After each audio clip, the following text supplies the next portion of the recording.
All right, Shalom. There's the brother Nahalia from the GMS Orlando camp. I want to start off by giving all praise, honor, and glory to Yahweh, Bahashem, Yahweh Shai, Bahashem, Rokar Kodash. Double honors to the apostles and the elders of Great Millstone, who are the elders of Yashar Allah, and the sincere salutation to Yuakim, who are preaching this word and believing this word, and to the Akwath, who are believing this word, in all truth and in sincerity. Yahweh is the name of the one they ignorantly call God. Yahweh Shai is the name of the one they ignorantly call Jesus. Bahashim is in the name. Rakah is spirit. Kodash is holy. Akyam is brothers. Akwath is sisters. Shalom means peace. And Yashar Allah is Israel in the ancient Paleo-Hebrew. All right, I want to go into a lesson based on the video that you see before you. And I will start with this precept. All right, this is Jeremiah 51 and verse 8. I started 7. It says, Babylon hath been a golden cup in the Lord's hand, that made all the earth drunken. The nations have drunken of her wine. Therefore the nations are mad. Babylon is suddenly fallen and destroyed. Howl for her. Take balm for her pain. If so be she may be healed. We would have healed Babylon, but she is not healed. Forsake her, and let us go every one into his own country, for her judgment reacheth unto heaven, and is lifted up even to the skies. All right, and I want to go into a lesson inspired by this video, the fall of the Roman Republic, Gregory Aldrich and Lex Friedman. All right, and this is this highlights the similarities of the fall of the Roman Republic. All right, not to be confused with the Roman Empire, but the similarities, all right, are obvious. You know, when you deal with what's going on in Babylon the Great, which is America now, all right, and what happened at the fall of the Roman Republic.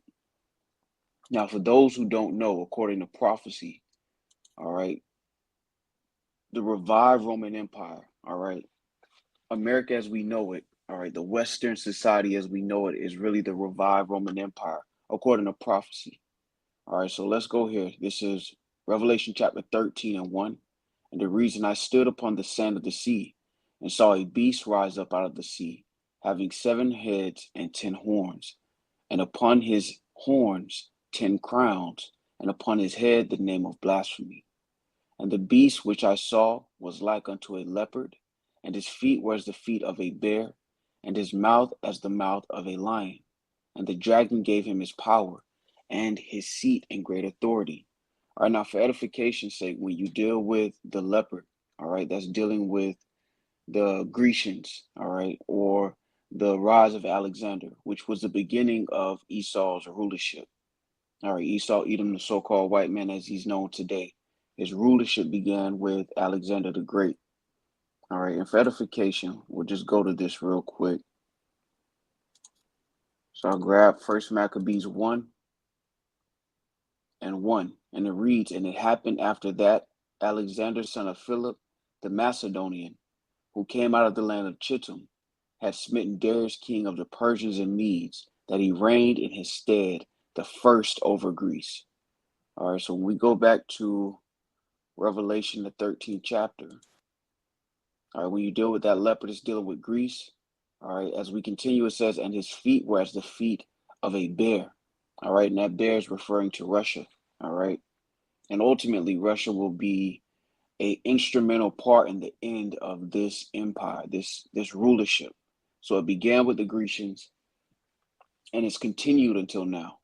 All right, and it continuing on, it says, and his mouth as the mouth of a lion. That goes into the British. All right, and the dragon gave him his power and his seat and great authority.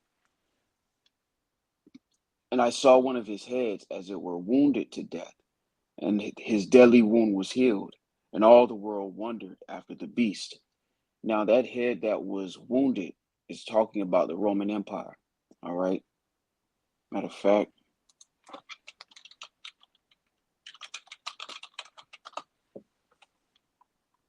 let's go here.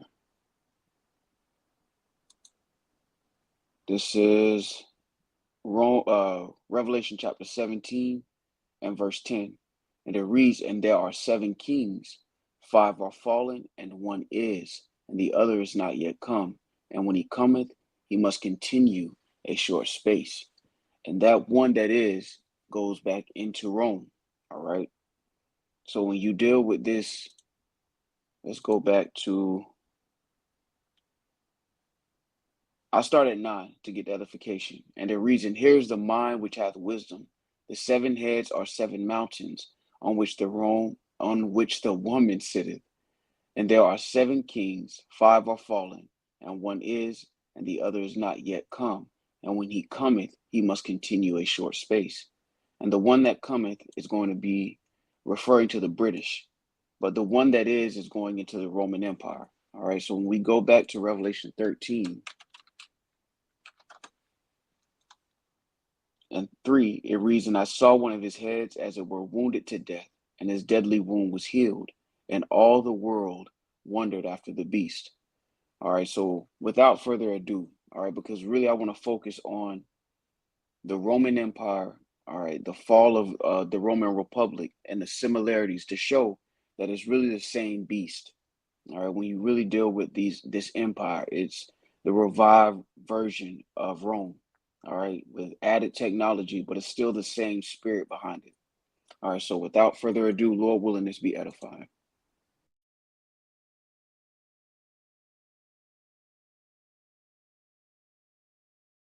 So this fascinating transition between the Republic to the Empire.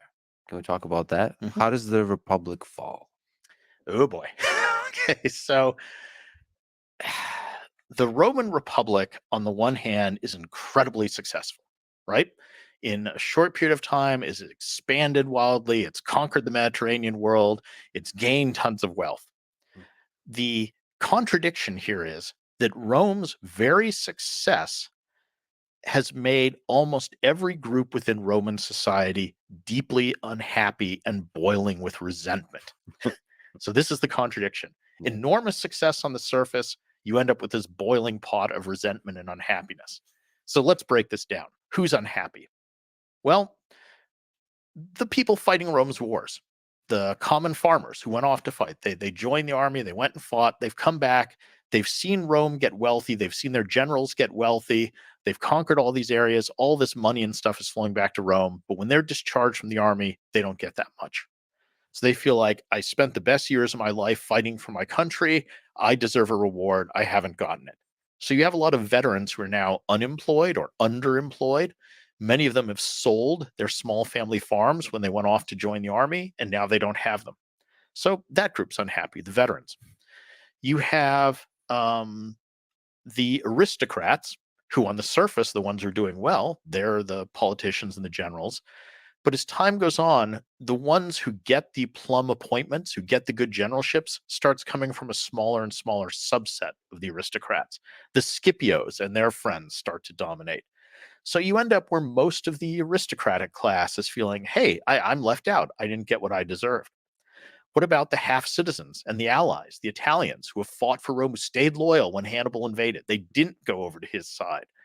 Well, they feel rightfully, we stayed loyal to Rome. We fought for them. We deserve our reward. We should be full citizens. But the Romans are traditional. They're conservative. They don't like change. They don't give them that. What about all the slaves? Well, they've conquered all these foreigners. They've sold them. Now, many of them are working these plantations, big plantations owned by rich people that used to be little family farms. The slaves are obviously unhappy. So you end up with a society where it's incredibly successful by about 100 BC, but almost every group that composes it feels like, I haven't shared in the benefits of what's happened, or I've been exploited by it. So I want to stop there right now. All right, because again, that has a very great similarity to what's going on right now when you deal with Western culture, particularly in America. All right, you have a bunch of disgruntled classes of people, and ultimately it goes back to that greed. All right, the wealth is being concentrated to a very small few, just like it was in Rome. All right, and this guy is going into it. Um, and I want to bring this precept out because one of the people he mentioned, one of the classes he mentioned was the veterans. All right, because Rome conquered a lot. And what ended up happening was that the generals got rich, but the common soldiers basically spent their prime fighting these wars just to come back and struggle. And you see that happening now. All right. So this is Ecclesiastes 26 and 28. And it reads, there be two things that grieve my heart, and the third maketh me angry, a man of war that suffereth poverty, and men of understanding that are not set by, and one that returneth from righteousness to sin. The Lord prepareth such a one for the sword. All right, so that is an example of something that should not be so. All right. But I want to show this again because it points to the similarities of this same system. All right. This system is basically the spirit of Rome again. All right. Now when you go to Revelation the 13th chapter, all right, it says in verse 2, it says, and the beast which I saw was like unto a leopard, which we know is Greece, and his feet were as the feet of a bear. And we went over that, that's Russia, and his mouth as the mouth of a lion. That's going into Britain or the British. All right, and the dragon gave him his power and his seat and great authority. And that dragon is the ancient Roman Empire. All right, so what we're seeing with the fall of Babylon the Great, which is America, is very similar to the fall of the Roman Republic. All right, and the fall of Rome as a whole, when you look at it, they were spread too thin. All right, and they had a lot of infighting, which is what you're starting to see now amongst these Americans. All right, you're starting to see a lot of infighting, a lot of polarism. All right, especially dealing with this election. So I want to continue, but I just want to grab those few precepts before we continue. So they all end up invaded. They didn't go over to his side. Well, they feel rightfully, we stayed loyal to Rome. We fought for them. We deserve our reward. We should be full citizens. But the Romans are traditional. They're conservative. They don't like change. They don't give them that. What about all the slaves? Well, they've conquered all these foreigners. They've sold them. Now, many of them are working these plantations, big plantations owned by rich people that used to be little family farms. The slaves are obviously unhappy. So you end up with a society where it's incredibly successful by about 100 BC, but almost every group that composes it feels like I haven't shared in the benefits of what's happened or I've been exploited by it. So they all end up intensely unhappy. And the next 100-year period from 133 to 31 BC is called the Late Roman Republic. And it's a time of nearly constant internal strife, ultimately culminating in multiple rounds of civil war. So Roman society literally breaks apart, turns on itself, and goes to war with itself over not equitably sharing the benefits of conquest and of empire. And this is exactly what you see happening now. All right. There's a concentration of wealth, there's a wealth transfer. All right. There's a book that came out recently called The Great Taking, where it talks about how the financial institutions and inflation and all of these different financial systems are basically extracting the wealth from the common to a very concentrated few. All right. Now, what he's pointing out is that at the fall of the Roman Republic, you had a similar situation where most of the common classes were uh, resentful at the system, and then you had an aristocracy, all right, that basically became more and more wealthy, and they got to a point where even amongst the wealthy there was a separation, and you're seeing that happen as well. All right, so these things are all similar because it shows you again that it goes back to the same beast, that head that was deadly, that was wounded, and now healed. All right, and now we're seeing the end of this revived Roman Empire. The same way it fell back in ancient Rome is falling again. All right, now I want to go here to Daniel 2. All right, so Daniel 2 and verse 40. All right. And it's beautiful because it says again, Rome as the title says, and the fourth kingdom shall be strong as iron, for as much as iron breaketh in pieces and subdueth all things, and as iron that breaketh all these, shall it break in pieces and bruise. And whereas thou sawest the feet and toes, part of potter's clay and part of iron, the kingdom shall be divided, but there shall be in it of the strength of the iron. For as much as thou sawest the iron mixed with miry clay, and as the toes of the feet were part of iron and part of clay, so the kingdom shall be partly strong and partly broken. All right, and that's where we are now. We're at the toes, the feet and toes of the statue, all right, which is the last kingdom of the heathens before the kingdom of heaven is established. Verse 43 reads, "And whereas thou sawest iron mixed with miry clay, they shall mingle themselves with the seed of men, but they shall not cleave one to another, even as iron is not mixed with clay." All right, and it's beautiful, right? Because you see all of these organizations like G7, NATO, EU, all of these councils, you would think that they're able to um, produce a righteous rulership, but it's actually the opposite. Just like in Rome, on paper the system looked functional, it looked good, but what happens is, all right, greed takes over, because again, Esau is described as having a desire as hell and as death and cannot be satisfied. And it always plays out in his kingdoms, in his rulerships. It's ultimately torn apart by the greed of Esau, all right, beginning with his elites.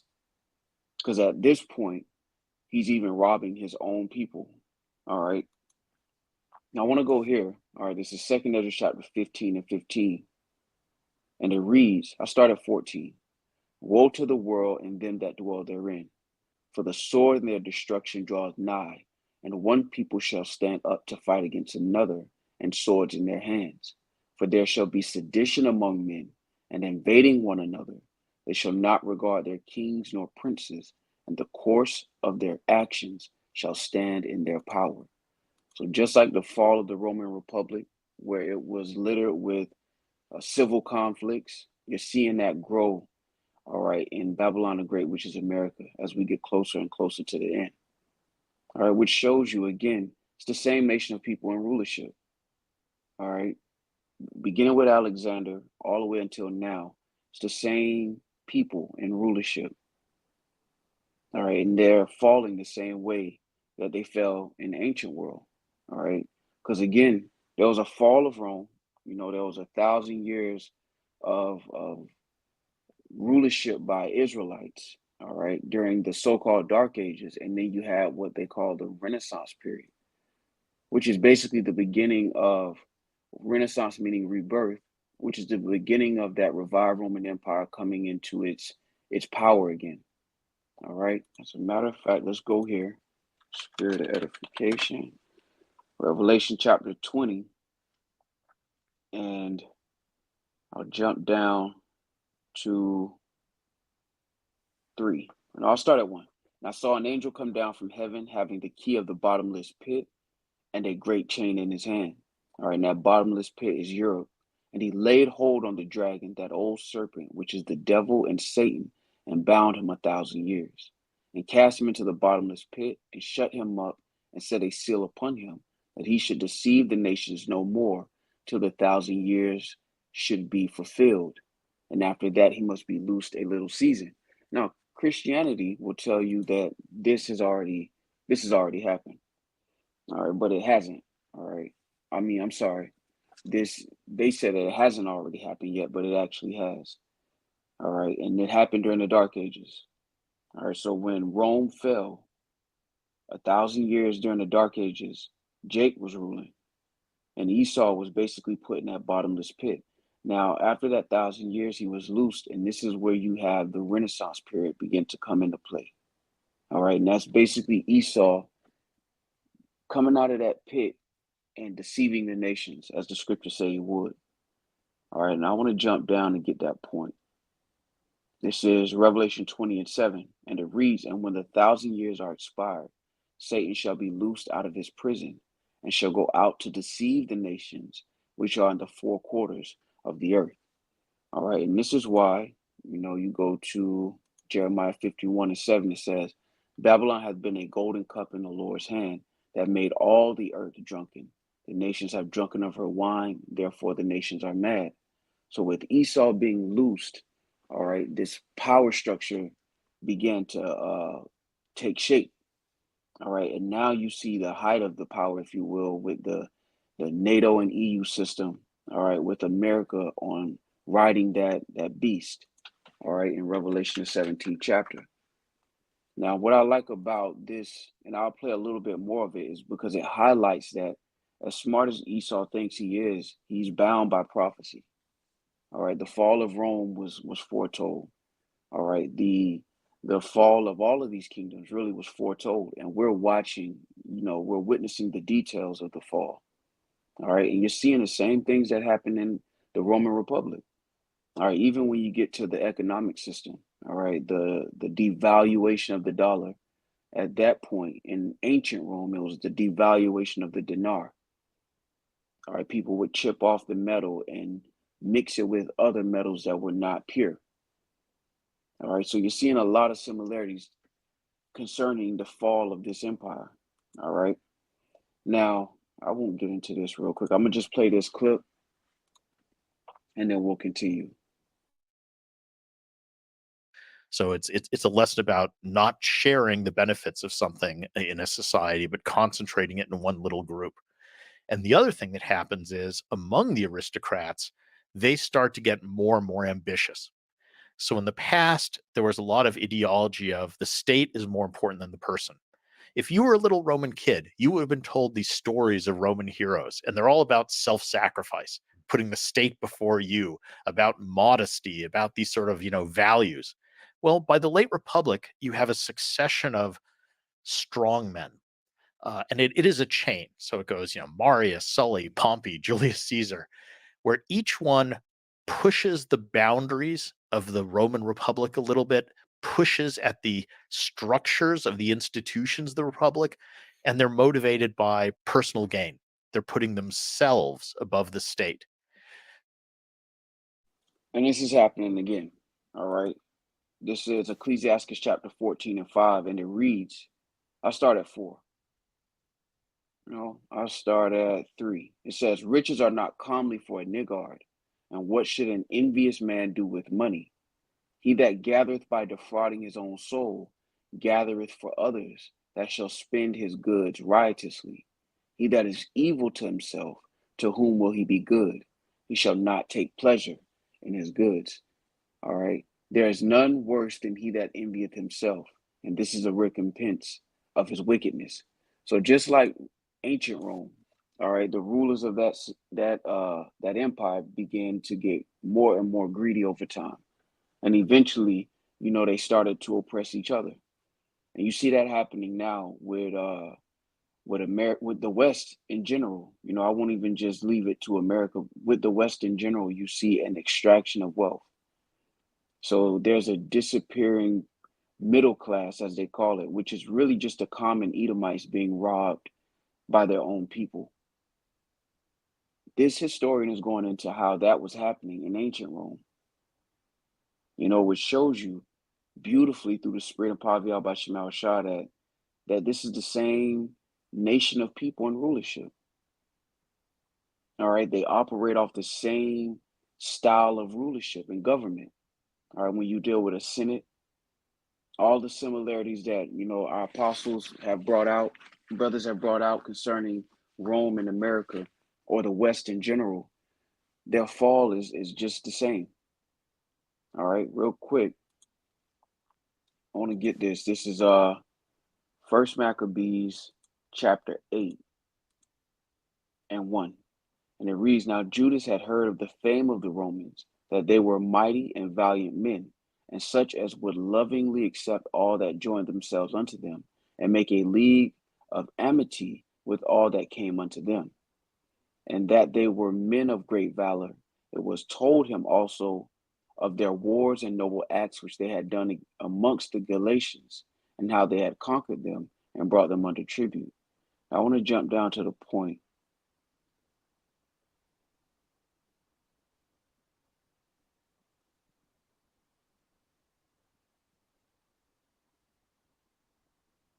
So this is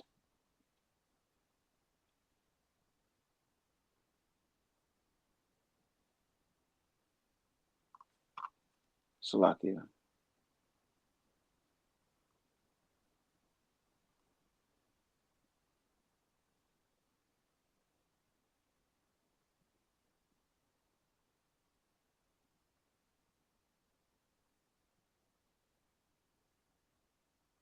Yeah, Salakia, here it is. This is First Maccabees 8 and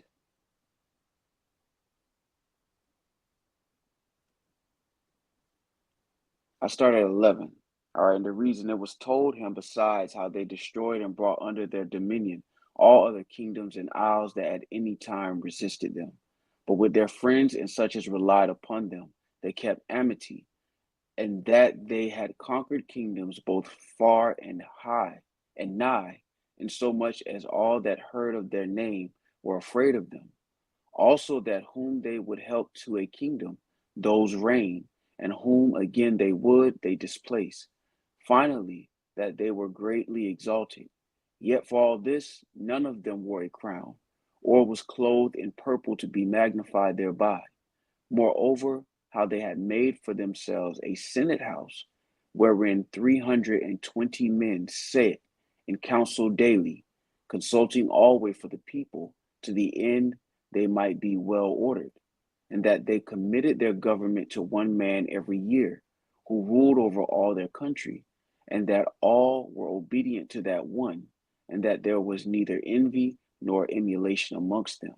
All right. And what you see is the revival of that same system.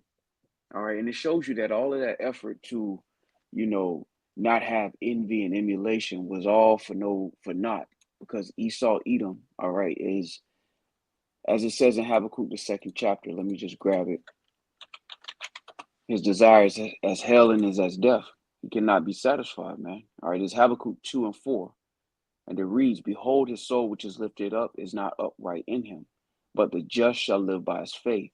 Yea, also because he transgresseth by wine, he is a proud man, neither keepeth at home, who enlargeth his desire as hell, and is as death, and cannot be satisfied, but gathereth unto him all nations, and heapeth unto him all people. And that greed led to the fall of the ancient Roman Empire, and is leading to the fall of the revived Roman Empire. All right. So I just wanted to go into this quick through the spirit. I've been watching this podcast, this episode in particular, because it's a lot of edification on Rome.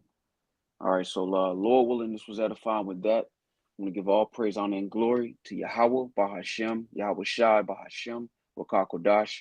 Double honors to the apostles and the elders of Great Millstone, who are the elders of Yasher Allah, and a sincere salutation to all Yuakim, who are preaching this word and believing this word, and to the Akwath, who believe in this word, in all truth and in sincerity. Shalom.